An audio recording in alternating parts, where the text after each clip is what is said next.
So it's been a while since I've done any Plethora related videos, but there's no better reason than the launch of this. tcelectronic has just released the new Plethora X3, so let's get right into it after 10 seconds of housekeeping. As a tcelectronic beta tester, I get to keep this unit. I'm not paid by them, but I got early access to this.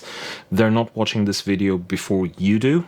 They're not telling me what to say, and with that out of the way, let's get on it. So the Plethora X3 is, at its core, a smaller Plethora X5. If you want to know all of the tech details, please watch tcelectronic's video, go to their website, yada yada. But basically, it's an X5 minus 2 slots, without the effects loop and without the expression pedal. Everything else is the same, so it's got the same effect selection, it's got the same tone print availability as the X5 and all of their tone print pedals, same deep editing capabilities with the tone print editor, the same easy to use interface, mash switches independently for each effect slot, and MIDI capabilities with an in and a through port. It's also running firmware 1.3.11 at the time of release and shooting this video, so every new feature and enhancement that came to the X5 earlier in 2022, it already has it.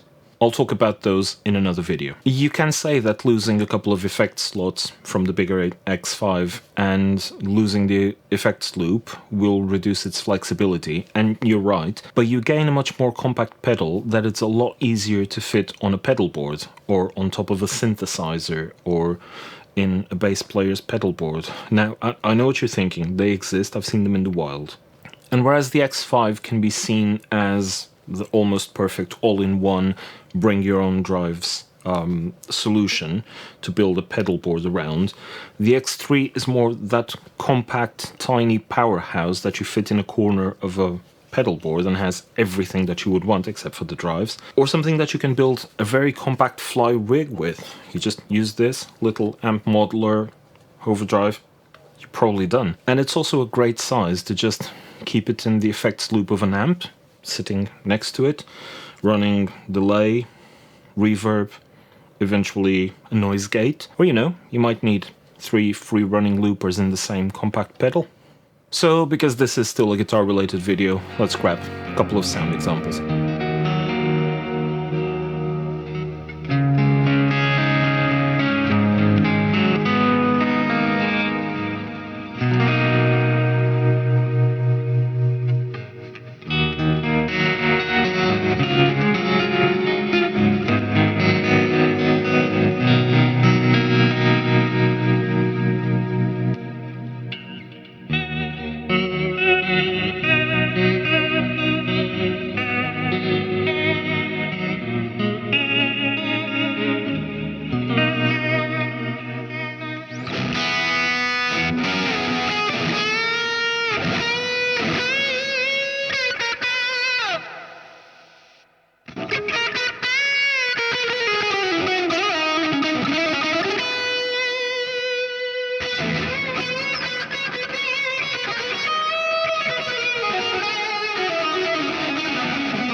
Now, I have a few videos out about how to use the Plethora X5, and most of what's in it will apply to the Plethora X3.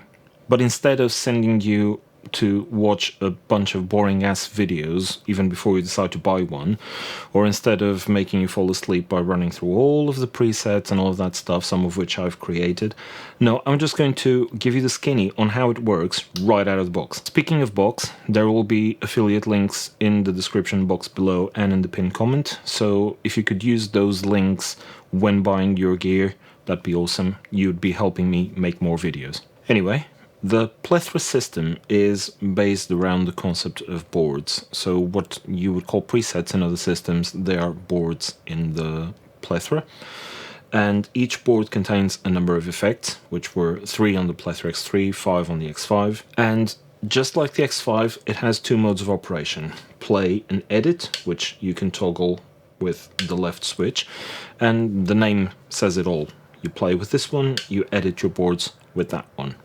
And I'm going to start with something that's been a user request for a long time. As you can see from the silk screen and from the 2 indicators in and out on the screen, the Plethora runs its signal path from left to right like other multi-effects. But because it's based on the concept of individual pedals, people started asking if they could have the signal path running right to left like in individual discrete pedals. Now you can, from firmware 1.3 onwards. And to do that, you flick to edit mode, scroll down to settings with the left encoder, press for global, come down to display settings, press chain order, and now you can pick right to left or left to right. So if you pick right to left, flick to play mode, and now it's reversed it. My in is there, my out is there, so this is now 1, 2, and 3.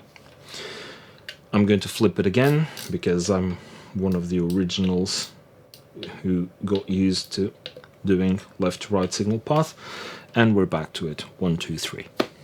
Now to change boards, you can either flick the right hand switch up or down, or as you see these little arrows here, you can press both switches 2 and 3 to go up, or press switches 1 and 2 to go down. You can also switch your boards via media control, but that's a matter for another video. The Plethora has a built-in tuner. To get into it, you long press the toneprint encoder. It's a chromatic tuner. I don't have anything plugged to it, so now it's like this anyway. But if you plug something in and start playing, you'll see the display flicker back and forth. To get out of tuner mode, you just flick any switch. To use the mash switches, you need to load an effect that has a mash enabled switch, which you can see on the top left of each screen. And to do it, you simply press and hold and increase pressure. You can see that little ball showing up there. That tells you how much pressure you're putting onto the switch and how much more effect you can get. If you want to know how to program your mash switches, go watch my toneprint editor videos. How do you create your own boards?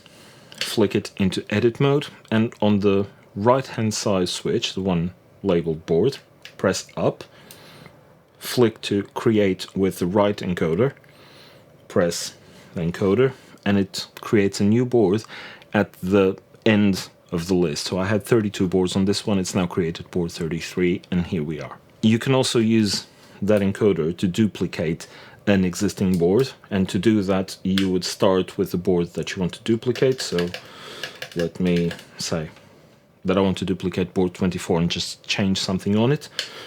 Edit, flick up, flick down on the encoder, press duplicate, and now I have board 34 is that a duplicate of that one that I can fiddle with.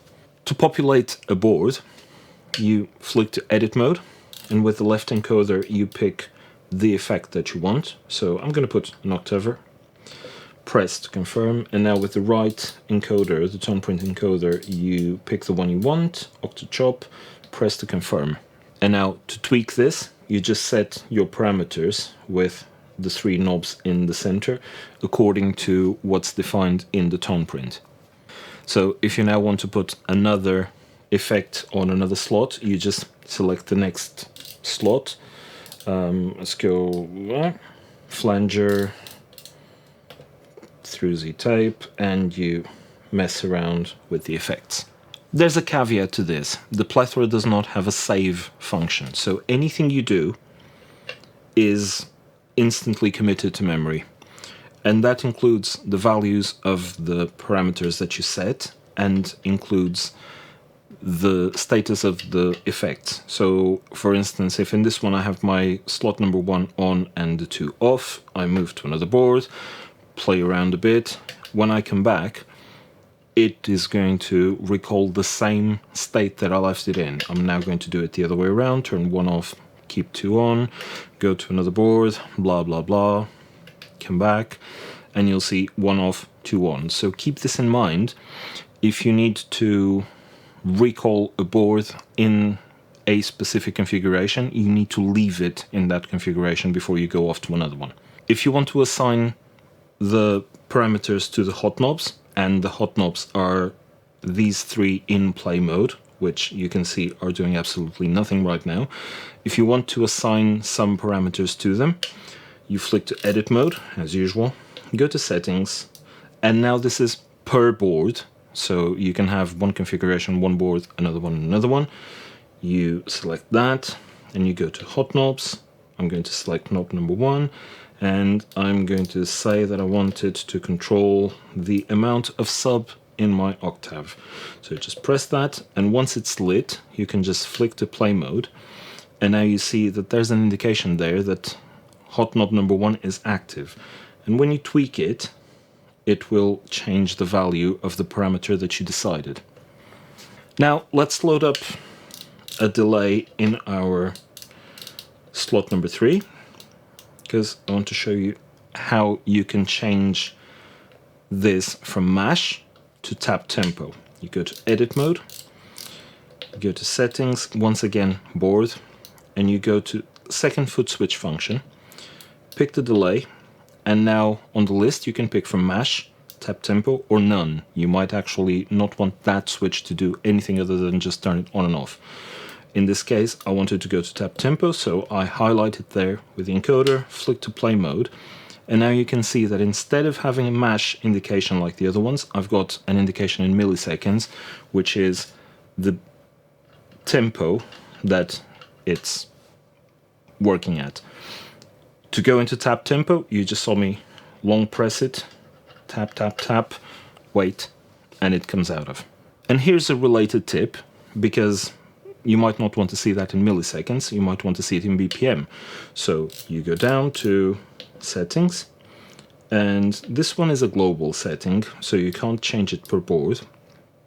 You go to global, display settings, scroll down to tempo, show in BPM or show in milliseconds. Milliseconds is currently highlighted, so you press show in BPM, flick to play mode, and now your tap tempo will show you in BPM. And finally, if you want to delete a board because you didn't like it, you go back to edit mode, and instead of flicking this up, you flick it down, and you've got the option of deleting or just clearing the board, which gets rid of all of the effects. But you can simply delete and poof, it's gone.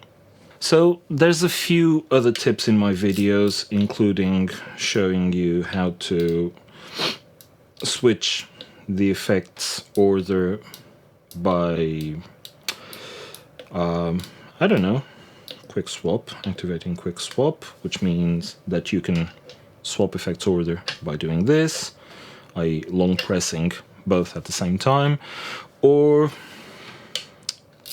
I don't know, activating the tuner from triple tap on switch number 3, like so. But because I need you to go and watch the other videos, not just because they're more in depth than this, but because, you know, I need the views, YouTube algorithm and all that, yeah, just go watch them. Anyway, that's it for today. Let me know in the comments box what you think of the Plethora X3. If you're going to get one, what are you going to use it in? What type of rig you're going to integrate it in. Let's get this conversation going. And if there's anything else about it that you would like to see covered in a different video, please go check my Plethora playlist. Because this is so similar to the X5, there's a great probability that I've already covered it.